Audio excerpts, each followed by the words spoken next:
à toutes et à tous et bienvenue dans ce 15e et dernier épisode de notre série consacrée au journalisme sensible au genre réalisé par l'Académie France Média Monde et CFI. Je suis Juliette Fievé de RFI France 24. Bonjour à toutes et à tous, je suis Namori Dosso de RFI.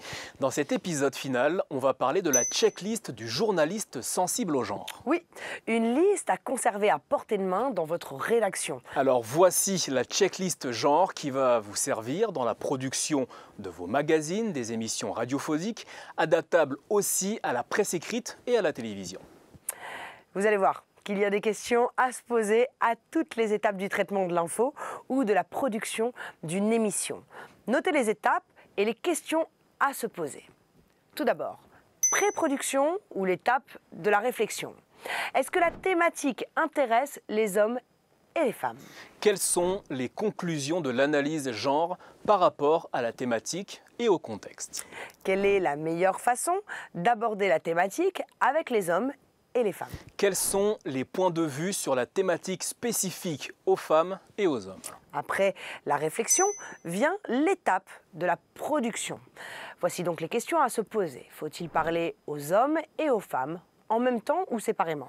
Quelle est la meilleure façon d'aborder le sujet avec une femme ou un homme? Comment prendre en compte la sensibilité et le point de vue des hommes et des femmes?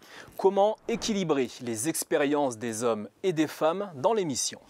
Est-ce que le conjoint de la personne interviewée doit assister à l'entrevue? Avez-vous besoin d'un chaperon pendant l'entrevue? Avez-vous trouvé ou créé des mots dans votre langage qui sont inclusifs des hommes et des femmes? Évitez-vous des adjectifs qui ne sont pas pertinents ou qui renforcent les stéréotypes? Une fois le sujet tourné, vérifiez tout ceci avant diffusion. C'est donc l'étape de la programmation, diffusion. Avez-vous évité la reproduction des représentations négatives et autres stéréotypes? Avez-vous agencé les informations de telle sorte que chacun et chacune y trouve son intérêt? Avez-vous choisi des musiques de transition qui valorisent et rassemblent les hommes et les femmes? Est-ce que la programmation de la diffusion prend en compte les heures d'écoute des femmes et des hommes? Comme tu sais, Namori, de nombreuses rédactions ont l'habitude de débriefer après les journaux ou diffusion des sujets de reportage ou de magazines. C'est donc l'étape de suivi, évaluation. Elle est importante et vous permettra de valider votre démarche genre. Combien d'hommes et combien de femmes sont intervenus durant l'émission? Quelles sont les réactions, les feedbacks des hommes et des femmes? Y a-t-il une différence? Et si on parle du fonctionnement d'un média, combien d'hommes et combien de femmes travaillent dans votre station radio? Dans la gestion de la radio, est-ce que ce sont des hommes ou des femmes qui occupent les postes de décision?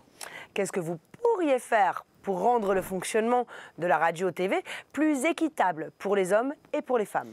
Imprimez la checklist et ayez-la toujours avec vous pour être sûr de pratiquer un journalisme sensible au genre. Ouais. Bon ben voilà, c'était le dernier épisode de la série consacrée au journalisme sensible au genre. N'hésitez pas à consulter, visionner lorsque vous souhaitez les épisodes de votre choix et dans l'ordre que vous souhaitez.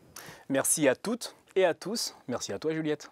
Merci à toi, Namori. Mais merci à tous ou à toutes. On met tous ou toutes en premier? On va commencer par tous. Hein, merci à toutes. Tu préfères dire merci à tous? Merci à tous et à tous. Merci à toutes et à tous. Ou à toutes et à tous. One love. À tout le monde.